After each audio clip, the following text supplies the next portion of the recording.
बिस्मिल्लाहिर्रहमानिर्रहीम। अस्सलाम वालेकुम। कैसे आप सब लोग। आज मैं लाई हूँ आप लोगों के लिए एक रेसिपी जो कि मैं बना रही हूँ कहवा और ताज़ा कहवा। पत्ते लेमन के, ये है माल्टा।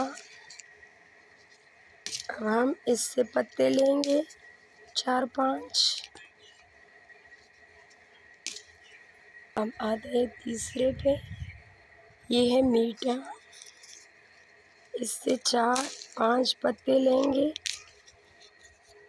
तो ये सारे पत्ते हैं, इसको मैंने अच्छे से साफ कर लिए। अब हम इसको डालेंगे पानी में। ये देखिए, इसको मैंने अच्छे से थोड़ा थोड़ा काट लिया। 2 कप पानी। अब इसमें जाएगी पत्ते, थोड़ा सा सौंफ, 1 चम्मच चीनी। अच्छे से उबाल के इसका कलर शुरू आने लगी है।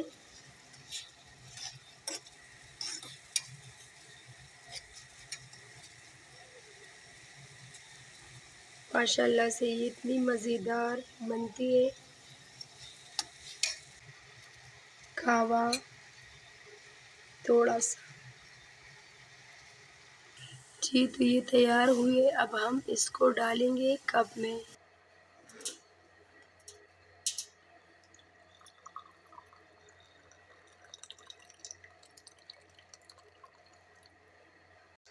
इसके साथ दीजिए हमें इजाज़त। लाइक करें, सब्सक्राइब करें प्लीज़। अल्लाह हाफिज़।